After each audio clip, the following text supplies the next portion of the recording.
Hi, I'm Lynn Cox, and I'm a certified Texas Master Gardener.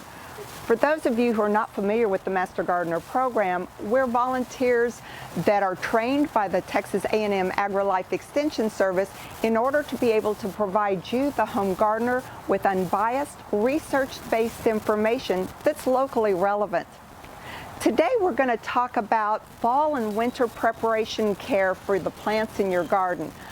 Many of the plants that you have are perennial, some of them are annual, and each has kind of a different care.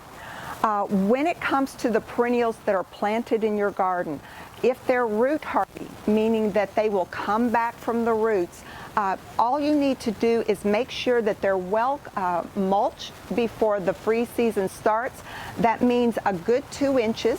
What we really recommend is the living mulch, because that's a mix of compost and mulch, which is going to provide a little bit of nutrient for your plants during the fall and winter months, but it's going to provide protection for that root system when we have our hard freezes that we sometimes have in our Texas gardens.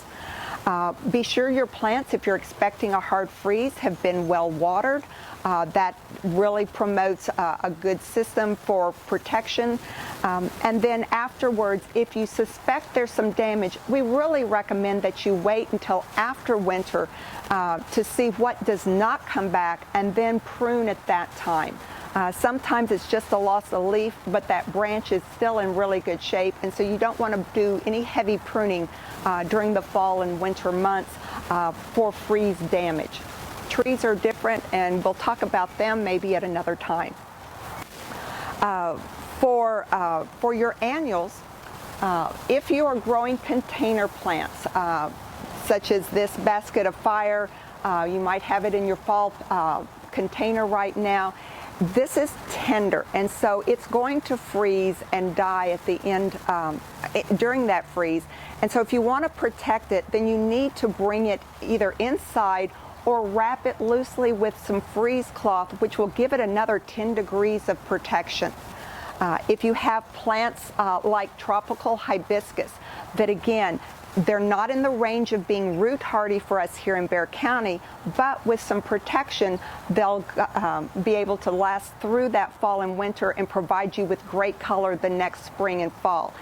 In those cases, you'll need to wrap those plants or cover them and put bricks around them to hold that cloth down to perform an insulation of those plants using that freeze cloth.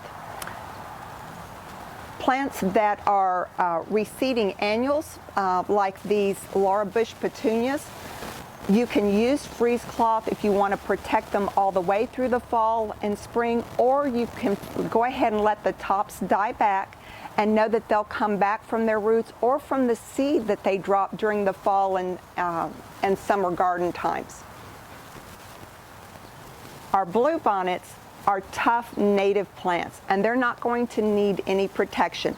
You will notice that the leaves stay nice and short and tight, and they'll stay that way until we have the next warm spell in the springtime. And when that soil is warming up, then your bluebonnets are going to expand, grow, and be ready to bloom for you in the spring.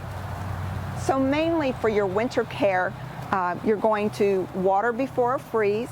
You're going to not do heavy cutbacks in the spring and early winter, and you're going to make sure that your mulch is at least 2 inches deep, which is going to provide protection to the soil and the roots below that during the winter.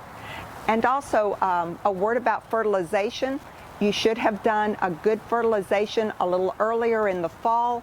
You don't need to fertilize during the fall and winter. Although root growth is going, they're not trying to support the leaves for many of these plants, and so most of that fertilizer is actually going to waste instead of being used. Wait until next spring and then put out that next application of fertilizer.